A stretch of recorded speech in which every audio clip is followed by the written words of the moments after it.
What's up everyone, John Rettinger from Techno Buffalo here with a full review for you of the Samsung Droid Charge. Let's go ahead and see if the thing's got enough juice to earn a spot in your pocket. That was a bad charge joke, be prepared for those.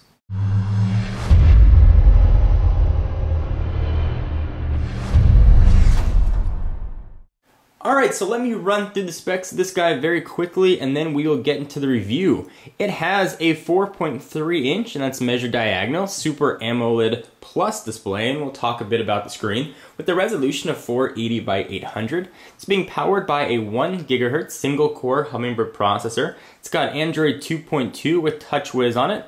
We will also talk about Touchwiz and the OS. It's got 512 megabytes of RAM and ROM. On the back, it's got an 8 megapixel camera with autofocus and LED flash. Can shoot video in 720p, but that's not the only camera. There's also a 1.3 megapixel shooter on the front, and all of this is being powered by a 1600 milliamp hour battery.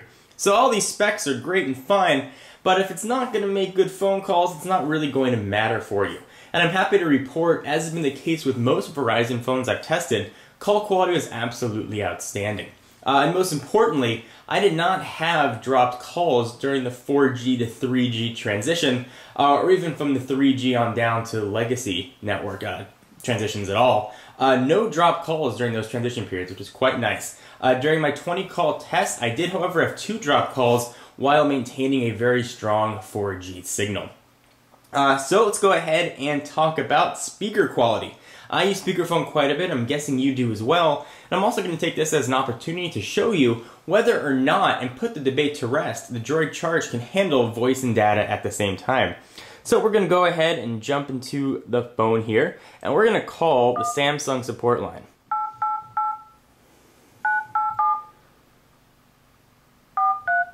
You guys will hear what the speaker quality will sound like, and also whether or not this is going to do voice and data. So I'm going to go ahead and put this on speaker. Certainly it's going to get a bit distorted as it goes through the camera and gets uploaded to YouTube. But it is very, very loud. So while we are on this call, let me go ahead and hit home. Let's say I want to do some browsing. Let's go ahead and jump into the web browser here. Go ahead and reorient the screen. Notice there's no Wi-Fi going on here. So we'll jump into Techno Buffalo. Let's go ahead and launch that. And we'll see if it launches. And it is launching. For mobile phones or accessories, press 1. So we are launching here. I'm going to hang up on this lady. But showing the speaker volume is very loud, and it can do simultaneous voice and data.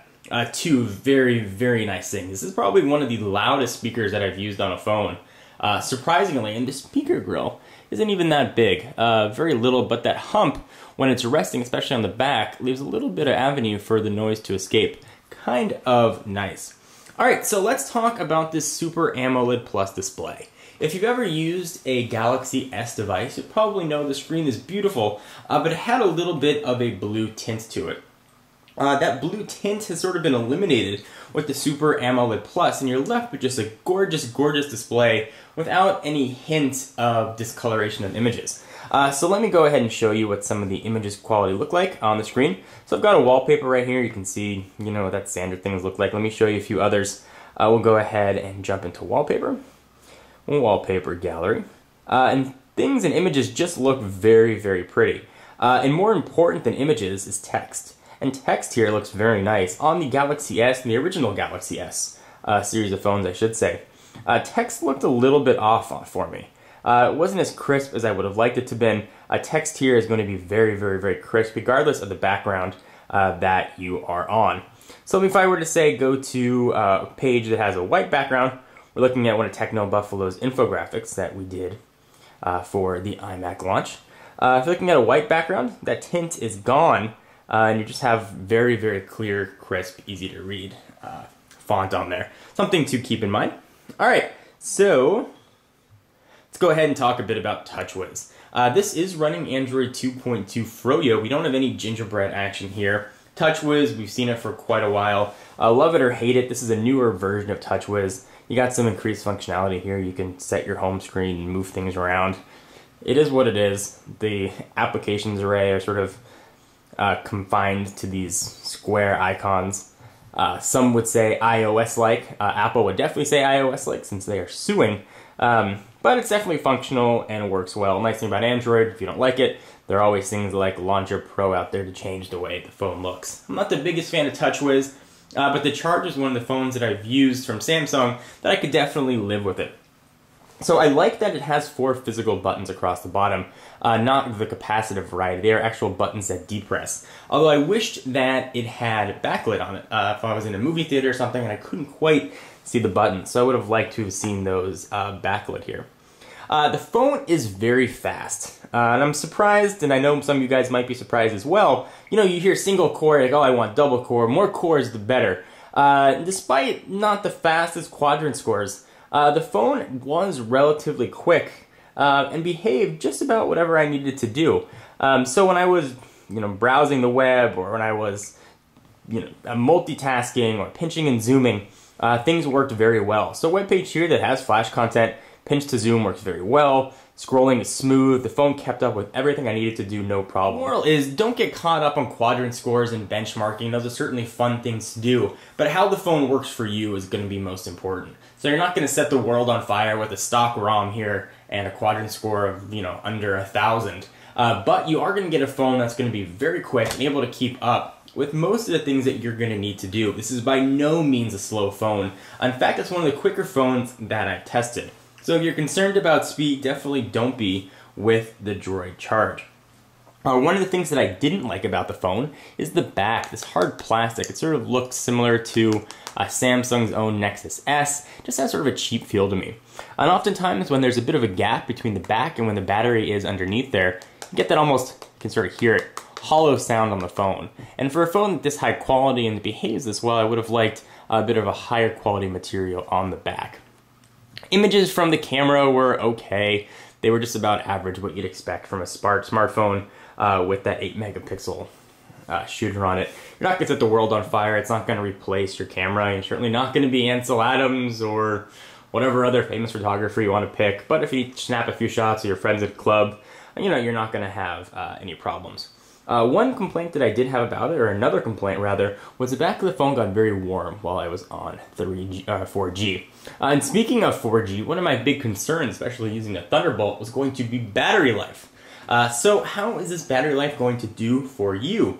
So it's got a 1600 milliamp hour battery, a little bit bigger than what we usually see. Samsung claims you can get 11 hours of talk time and 280 hours of standby time. The big thing for me was I needed to make it through a full day. I don't mind charging my phone every night. In fact, I generally do charge my phone every night. But I need the phone to work and have enough juice from when I wake up at around 7:30 to when I go to bed around midnight. And I was quite surprised, actually, that I was able to do that on the Charge. With 2 email accounts being checked every 30 minutes, a lot of web browsing, probably about 3 hours of phone calls a day, not always with the phone up to my ear, sometimes on Bluetooth, and watching a couple of YouTube videos, I was able to get to the end of the day with just around 20% of battery. So heavier usage, maybe you'll suck 10% down less or more, margin of error of say 10%. But it really did work well, and I was surprised I was able to get through a full day of battery life on this guy. So you can put those fears to rest. If I was looking to get an Android-powered phone right now on Verizon Wireless, and I lived in a 4G area, the Droid Charge would definitely be the one that I would pick up. As you're looking now to get a phone on Verizon, you're probably considering whether or not to go 4G or 3G now. If you're in an area that even doesn't have 4G service, it'd be tough to say don't get a 4G phone because you might have 4G service during that 2-year course of your contract. So definitely give the Droid Charge a look. You might also want to consider the Thunderbolt if you're more swayed to the HTC-built variety. Droid Bionic supposedly coming at a much later time in the summer that's going to bring some dual-core action. So if you need a phone right now, definitely the Droid Charge is highly recommended. I'm Rettinger from Techno Buffalo, and I'll see you guys in the next video.